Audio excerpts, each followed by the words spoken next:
हाँ, तो type 2 question in average is about problem on edges.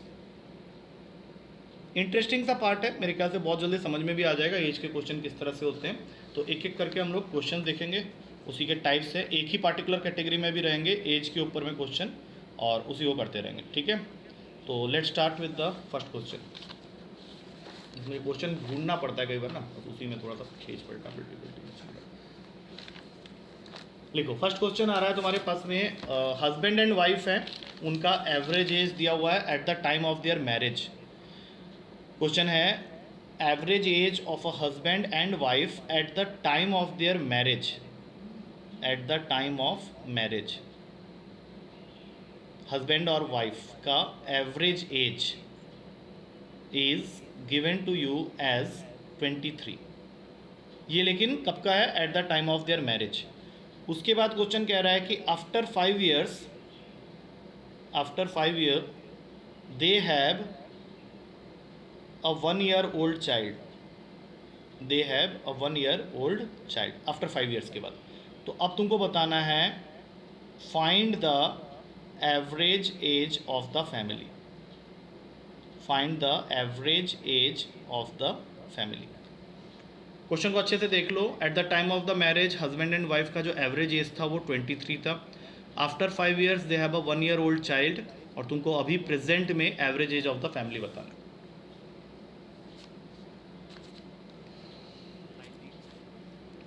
19 आ रहा है, अभी चेक कर लेते हैं। बाकी लोग, एक किसी ने आंसर दिया 19, व्हाट अबाउट अदर्स?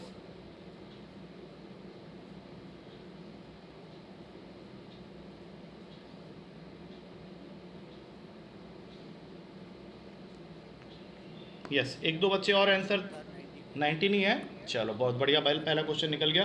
तो तुम लोग को सबसे पहले स्टार्ट करना है कि हस्बैंड और वाइफ का एवरेज एज अगर 23 है तो उसको बाई 2 करके मल्टीप्लाई करके 46 लिख लो।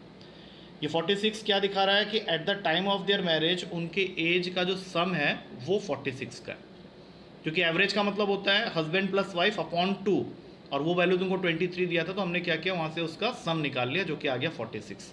अब 5 साल के बाद, ये तो 5 साल पहले का था, आफ्टर 5 years हस्बैंड और वाइफ के एज में 5 ऐड करोगे या 10 ऐड करोगे, ये तुम लोग बताओ। जो हम लोग 10 ऐड करेंगे, क्योंकि दोनों के एज में 5-5 साल ऐड हो जाएगा, 56 हो गया। और इसमें हुआ क्या है, 1 साल का बच्चा भी आ गया। तो अगर 1 साल का बच्चा भी आ गया तो यही सम जो 56 था वो बन जाएगा 57, क्योंकि 1 साल का तो बच्चा भी है। और अब तुमको जब एवरेज निकालना है तो तुमको इसको डिवाइड करना पड़ेगा 3 से, क्योंकि मेंबर्स हो गए हैं 3। तो 57 को 3 से डिवाइड कर लो, आंसर आ गया 19। क्लियर है ये चीज़? कोई डाउट इस क्वेश्चन में? सबको समझ में आ गया है? तो अगले क्वेश्चन में, हाँ बिल्कुल, बहुत बढ़िया। चलो अगला क्वेश्चन तुम लोग के पास में आ रहा है, वो भी इसी पैटर्न में होगा, तो कोशिश करना उसको भी इसी तरीके से कर लेने का। फिर देखते हैं फंसते कब हो जाके, ये देखना है अभी। अभी तो फिलहाल पहला क्वेश्चन तो हो गया, हो सकता है दूसरा भी हो जाए, तीसरा हो जाए, चौथा, पांचवा, कहीं जाके तो फंसोगे। तो लेट्स सी कहाँ पे फंसते हो। फिलहाल मैं फंसा हुआ हूँ क्वेश्चन ढूंढने में। एक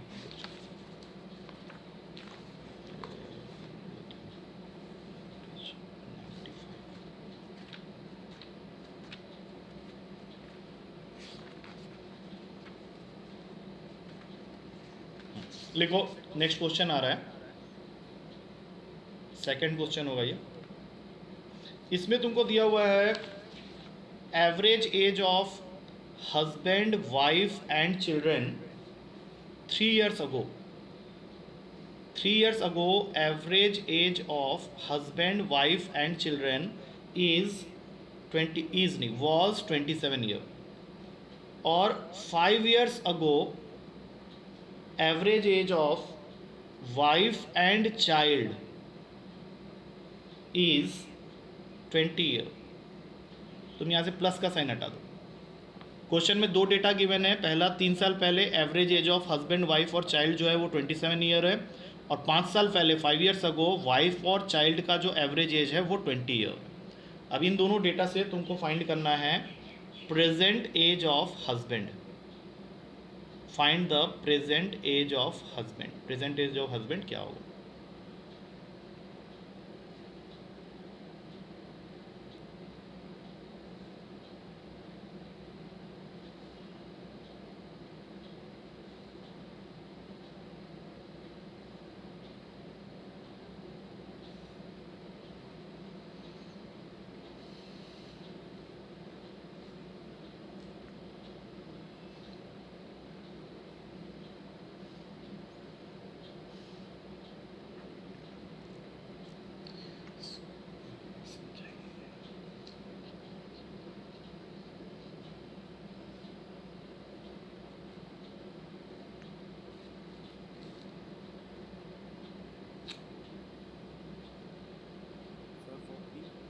40 साल का है हस्बैंड।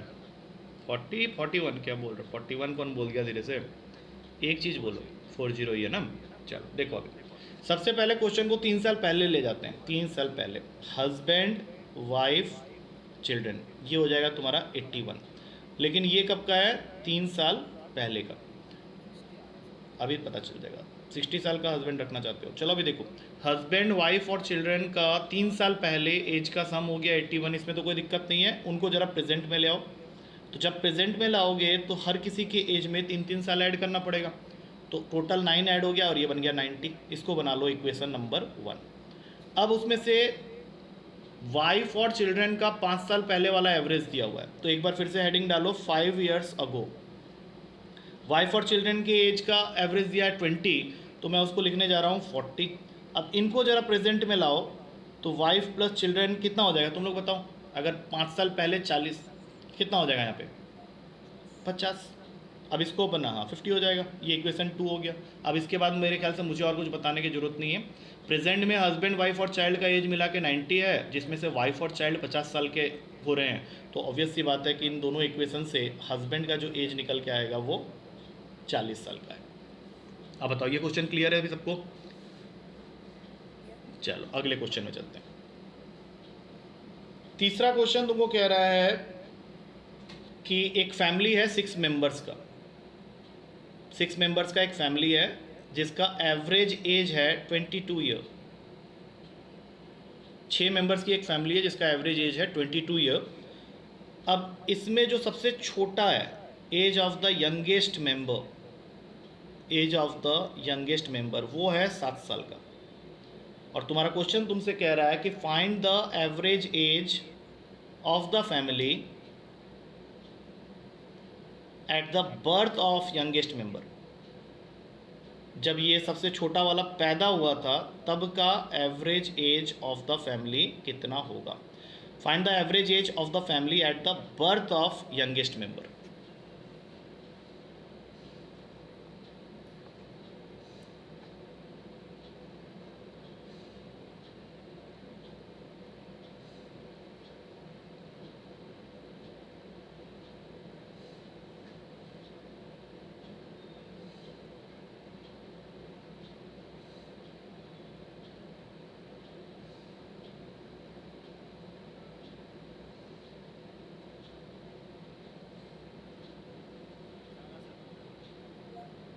कितना हो रहा है? एक 18 बोला है, एक कौन बोल 25 भी बोला है। एक ये ऑप्शन ला रहा है तुम लोग एक एक करके। पहला ऑप्शन आया 18 का, दूसरा ऑप्शन आया 25 का। और किसी के पास है कुछ? सी और डी?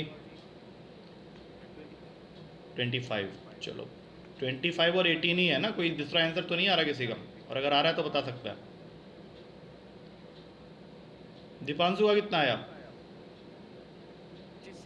25 तुम्हारा आ रहा है, अच्छा। और 18 किसने बोला था? मैंने। कौन? प्रशांत का कितना आया?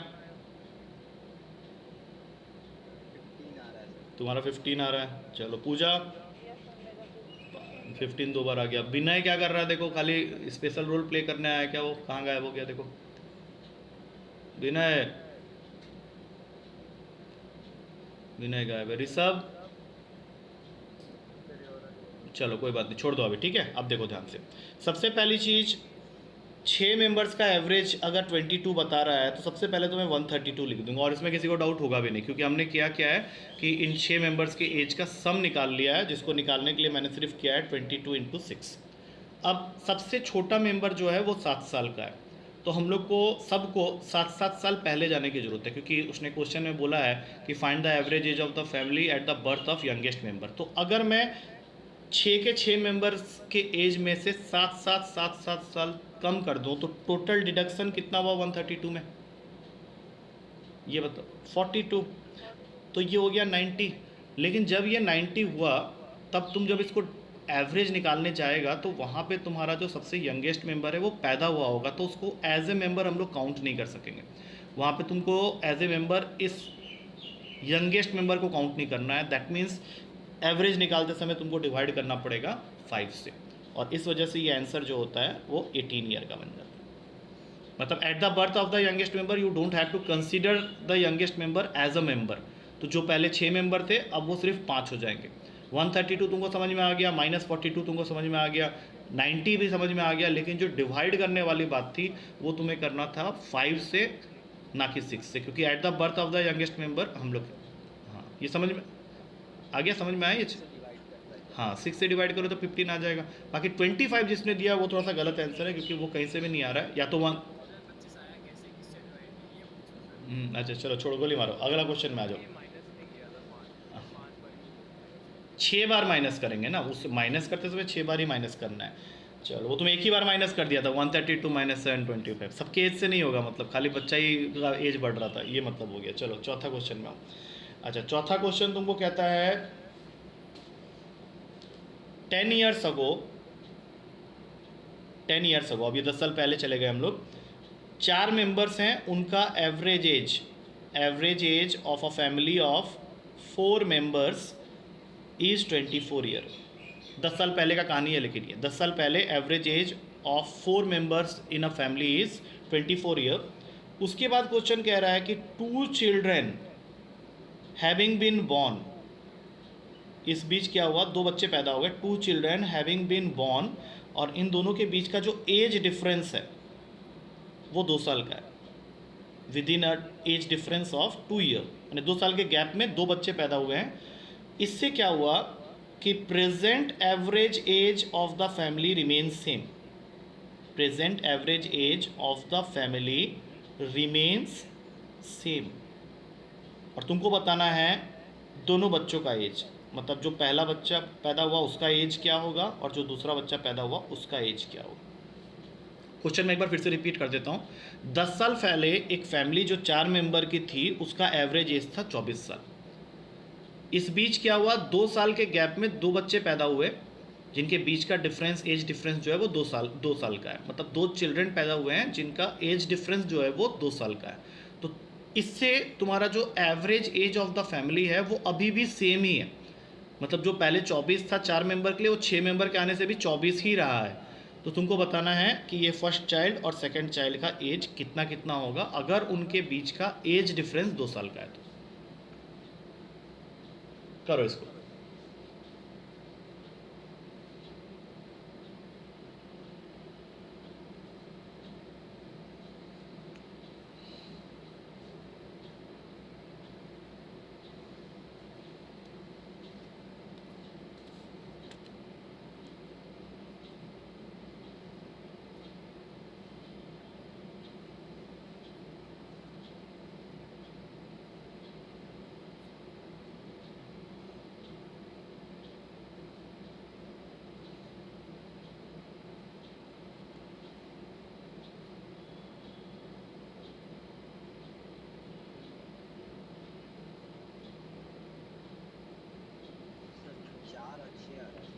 चार और 6, मतलब एक जो छोटा वाला है उसका 4 आ रहा है, जो बड़ा वाला है उसका 6 आ रहा है।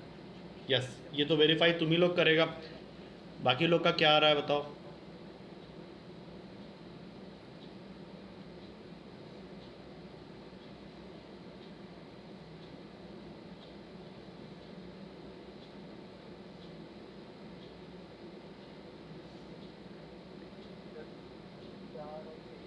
चलो छोड़ दो, गोली मारो।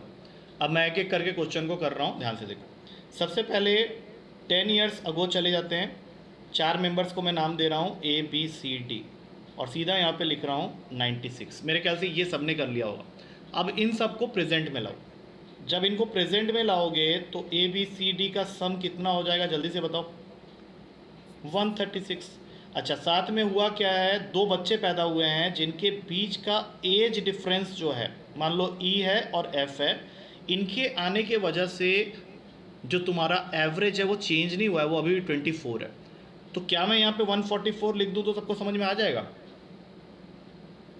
क्योंकि 6 मेंबर्स के लिए भी 24 ही है, तो 24 × 6 उसका सम हो गया 144। तो यहाँ पे एक चीज़ समझो कि A B C और D का तो सम हम लोग को पता ही है 136 है, और ये जो E और F हैं ये हमारे वो 2 बच्चे हैं जो बीच में पैदा हुए हैं जिनके बीच का एज डिफरेंस 2 साल का है। तो अगर मैं E को x मान लेता हूँ, बाकी x नहीं भी मानूंगा तो भी चलेगा, और F को मुझे लेना पड़ेगा x + 2। अब इसको ज़रा सॉल्व करके देखो यहाँ से क्या निकल। ये तुम्हारा दे देगा तुमको 2x+2, या सीधा लिख लो 2x इज इक्वल्स टू 6 और x का वैल्यू आ गया 3 साल। मतलब जो सबसे छोटा वाला है वो 3 साल का है, तो 2 साल के डिफरेंस में जो बच्चा होगा वो होगा 5 साल का। तो मेरे हिसाब से ये आंसर गलत हो रहा है, इसका सही आंसर होगा 3 ईयर एंड 5 ईयर। और अगर नहीं समझ में आया तो एक बार देख लो। अच्छा 136 क्यों हुआ, लेकिन वहाँ पे 2 एज भी तो है ना, तो 130 से प्लस ना। हाँ हाँ हाँ हाँ हाँ हाँ हाँ, अभी समझ में आ गया, बढ़िया से देख लो पहले, क्लियर है ये चीज़ सबका, एक बार देख लो, ठीक है ना। हाँ बोलो। 144 इसलिए आया क्योंकि मेंबर्स 4 के जगह 6 हो गए हैं, लेकिन एवरेज को तो वो 24 ही कह रहा है। तो 24 किससे मल्टीप्लाई होगा, 6 के साथ में। जैसे पहले 24 4 के साथ में मल्टीप्लाई हुआ, तो 24 6 के साथ मल्टीप्लाई होगा, क्योंकि वो 24 वाला पार्ट जो है वो सेम ही है। तो 24 इंटू 6 144 होता है, इसलिए आया 144। क्लियर है। चलो अभी नेक्स्ट क्वेश्चन देखते हैं। हाँ, 5वां क्वेश्चन आ रहा है। 5वां क्वेश्चन तुमको कहता है कि तुम्हारे पास में एक क्रिकेट टीम है 11 मेंबर्स का। मैं थोड़ा सा वैसा लिख रहा हूँ, सेंटेंस फॉर्म में होता है, मैं उसको वैसे कन्वर्ट कर देता हूँ। 11 मेंबर्स हैं क्रिकेट टीम का, जिसमें कैप्टन का एज दिया हुआ है तुमको 26 साल, और विकेट कीपर जो है वो कैप्टन से 3 साल बड़ा है। विकेट कीपर जो है वो कैप्टन से 3 ईयर्स ओल्डर है, 3 ईयर्स ओल्डर देन कैप्टन। अब क्वेश्चन ये है कि if ages of these 2 players are excluded, अगर मैं इन दोनों प्लेयर के एज को टीम से एक्सक्लूड कर देता हूँ, if ages of these 2 players are excluded, then average age of remaining players, average age of remaining players becomes 1 year less than the average age of whole team। तुम्हारा question का जो सबसे important line है वो यही है। Captain और wicket keeper का एज से जो है वो तो आराम से समझ में आ गया, लेकिन हमें क्या करना है, इन दोनों प्लेयर्स के एज को अगर टीम से एक्सक्लूड कर दें तो average age of remaining 9 players जो होगा that will become 1 year less than the average age of whole team. अब तुम्हारा क्वेश्चन तुमसे ये पूछ रहा है कि find the average age of total 11 players, मतलब टीम का इनिशियल एवरेज कितना है ये पूछ रहा है।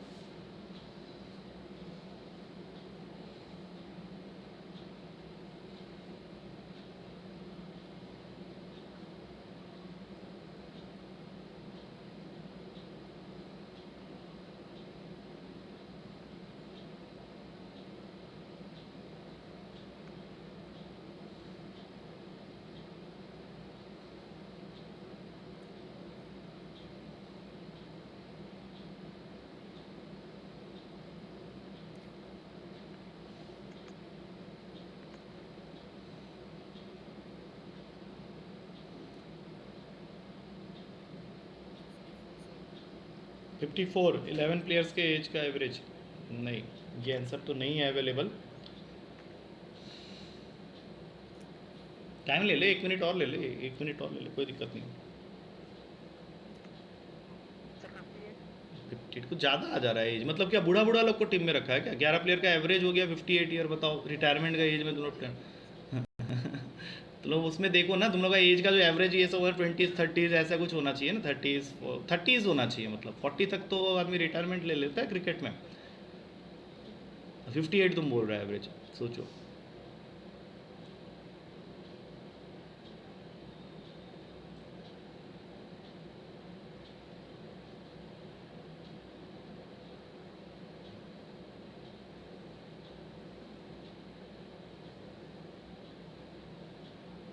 चलो ठीक है कोई नहीं चलो ठीक है।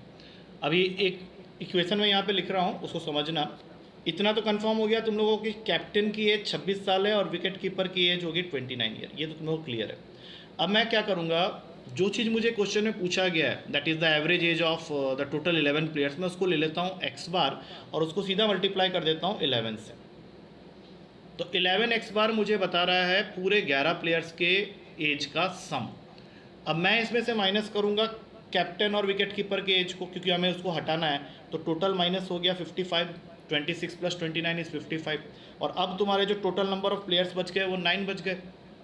और इससे क्या फ़र्क पड़ा तुम्हारा average age of whole team के ऊपर में, वो 1 साल कम हो गया। तो तुमने जो एक्स बार माना था उसमें से 1 कम कर दो, क्योंकि ये क्वेश्चन में लिखा हुआ है कि if the ages of these two players are excluded then the average age of remaining players become 1 year less than the average age of whole team. मतलब पूरा क्वेश्चन जो है वो इस एक इक्वेशन के अंदर में समा गया। अब यहाँ से तुमको एक्स बार निकालना है, जो कि बहुत ही सिंपल है। 11 x bar minus 55 is equals to 9 x bar minus 9। तो ये बन गया 2 x bar is equals to 46, और यहाँ से एक्स बार का वैल्यू आ जाएगा 23। मतलब जो तुम्हारा एवरेज एज हुआ पूरे 11 प्लेयर्स का वो निकल के आया 23। अब मुझे एक बार बताओ ये समझ में आया कि नहीं, क्योंकि अभी इसको मैं कंटिन्यू करूँगा अगले क्लास में भी, इस पर थोड़े से क्वेश्चन और कर लेंगे। इक्वेशन देखो, एक्स बार मैंने मान लिया है average age of the total 11 players. अब एवरेज से सम निकाल लो, क्योंकि अगर 11 प्लेयर के एवरेज की वैल्यू तुम एक्स बार बता रहे हो, मतलब तुम कुछ ऐसा कह रहे हो x1 plus x2 plus x3 dot dot dot dot dot up to x11 upon 11 equals to x bar. तो मैंने क्या किया, इसका सम निकाल लिया। ये सम पूरा कितना हो जाएगा 11 एक्स बार। और उसमें से मैंने क्या करना है, 2 प्लेयर्स के एज को हटाना है, जो कि क्वेश्चन कह रहा है कैप्टन का एज और एक विकेट कीपर का एज। कैप्टन का एज है 26, विकेट कीपर उससे 3 साल ओल्डर है। तो 26 प्लस 29 हटा दिया, माइनस कर लिया 55। और अब जो एवरेज तुम निकालोगे तो वो 9 प्लेयर्स का निकलेगा। और उसके बारे में क्वेश्चन क्या कहता है कि if the ages of these 2 player are excluded then the average age of the remaining team या remaining players become 1 year less than the average age of the whole team, जिसको मैंने एक्स बार माना था उससे 1 कम हो जाएगा। जबकि तुमको निकालना वही है, what is the average age of the total 11 players, जिसको मैंने एक्स बार लेट किया। अब तो समझ में आ गया होगा मेरे ख्याल से, ठीक है। अगली क्लास में कंटिन्यू करेंगे, इसमें ये वाला पार्ट और वहाँ पे वो वेरिएशन वाला पार्ट वो कंटिन्यू रहेगा। कल खत्म हो जाएगा रेशियो प्रोपोर्शन, बट एवरेज में अभी थोड़ा बाकी है। तुम सोच लो ये 2 टॉपिक इंक्लूड हो रहा है उसके अंदर में, रेशियो प्रोपोर्शन और एवरेज विल बी इंक्लूडेड, और पुराना अपना नंबर सिस्टम है, एचसीएफ एलसीएम है। ये चारों को मिला के बनेगा पेपर जब भी बनेगा। मतलब ऐसे ही चलेगा, आगे भी यही होना है कि जब भी जो टॉपिक खत्म होते हुए जा रहे हैं वो तुम्हारे मेन कोर्स में इंक्लूड होते हुए चले जाएंगे। तो जब भी पेपर होगा वो सारे टॉपिक्स को लेके होगा, तो उससे तुम्हारा प्रैक्टिस जोन बने रहेगा, ठीक है। और पेपर देना जरूर। चल ओके। हाँ हाँ बोलो बोलो